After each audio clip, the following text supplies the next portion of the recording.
Chapter 26। भारी ही हल्के की उत्पत्ति का कारण है, स्थिर ही अस्थिरता का स्वामी है। इसीलिए साधुजन पूरे दिन यात्रा करते हुए भी जो उनके पास है उससे नजर नहीं हटाते।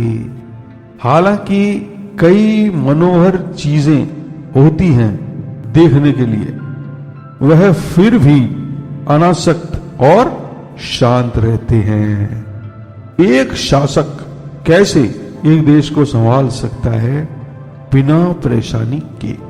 अगर वह शक्ति और इच्छाओं में लिप्त हो जाए, अगर वह उदार है तो उसके मंत्री का विनाश हो जाएगा। अगर वह ज्यादा सख्त है तो उसका राज्य ही खत्म हो जाएगा। चैप्टर 27। पर्याप्त अभ्यास से तुम आ जा सकते हो बिना कोई छाप छोड़े। बिना लड़खड़ाए बोल सकते हो। मुश्किल गणित के सवालों को मन में ही हल कर सकते हो। बिना ताले का दरवाजा बना सकते हो जिसे कोई नहीं खोल पाएगा। तुम कुछ बिना गांठों के बांध सकते हो, बिना किसी रस्सी के भी, और कोई इसे ढीला भी नहीं कर पाएगा। साधुजन समय से सबकी मदद करते हैं और किसी को भी अनदेखा नहीं करते। वे अपने संसाधनों को बुद्धिमत्ता से प्रयोग करते हैं, कुछ भी नहीं खराब करते हुए। कुछ लोग इसे कहते हैं आत्म प्रकाश का अनुसरण।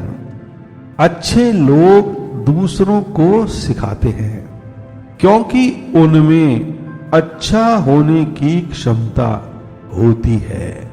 बुद्धिमानी किसी काम की नहीं होती।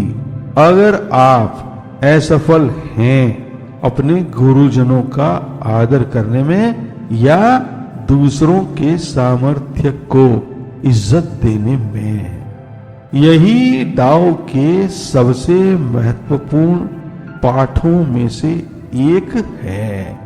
चैप्टर 28।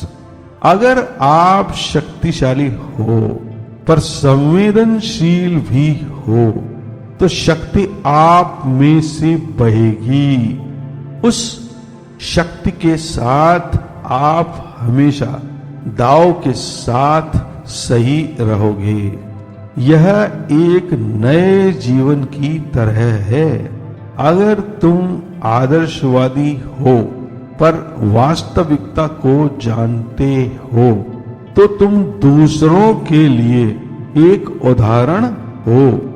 इसे एक उदाहरण बनाओ और आप दाव के साथ सही रहोगे। आप क्या कर सकते हो इसकी कोई सीमा नहीं है। अगर आप अच्छे को जानते हो पर बुरे को भी बचाते हो तो आप दुनिया के लिए एक मानक बन जाते हो। इसे मानक बनाओ और आप हमेशा दाव के साथ सही बैठोगे और आप फिर से कुछ भी कर सकोगे। अगर आप माननीय हो और विनम्र रहते हो, आप चीजों को वैसे ही देखोगे जैसी वो हैं। अगर आप चीजों को वैसी ही देखते हो जैसी वो हैं तो आप हमेशा दाव के अनुसार रहोगे। आपका जीवन सरल हो जाएगा पर सामर्थ्य से भरा। सच्चे तथा सहज रहो। दाव को तुम्हें दिखाने दो कि तुम उसके साथ कैसे सही रहोगे। चैप्टर 29। दुनिया पर राज करना चाहते हो? फिर से सोचो। यह दुनिया एक पवित्र स्थान है। आप इसके साथ जो चाहो नहीं कर सकते। जो इसे बदलने की कोशिश करते हैं वे इसका विनाश कर देते हैं। जो इसे पाने की कोशिश करते हैं वे इसे खो देते हैं। कई बार आप आगे बढ़ते हैं या शायद आप पीछे रहते हैं। कई बार आप अपने आप को धक्का देते हैं तो कई बार आप स्थिर रहते हैं। कई बार आप सुदृढ़ होते हैं तो कई बार कमजोर। कई बार आप ऊपर होते हैं और कई बार नीचे होते हैं। एक साधुजन सादा जीवन व्यतीत करता है, अपव्यय और अधिकता से परहेज करते हुए। चैप्टर 30 ध्यान से सुनो। अगर आप एक अग्रणी बनना चाहते हो जो दाव के सानिध्य में होता है, वो कभी भी अपने लक्ष्य के लिए हिंसा का प्रयोग नहीं करता। हिंसा का हर कार्य जवाबी हमला करता है।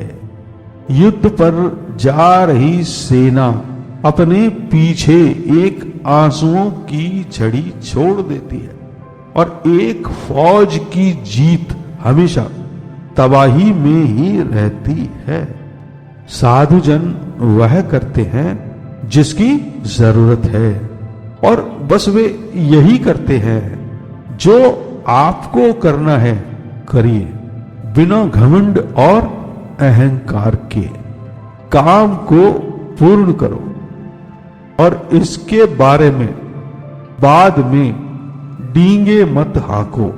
जो आपको करना है वही करो, अपने फायदे के लिए नहीं बल्कि इसलिए कि इसे करने की आवश्यकता है। और इसे वैसे मत करो जैसे तुम चाहते हो कि इसे किया जाना चाहिए। इसे ऐसे करो जैसे उसको होना चाहिए।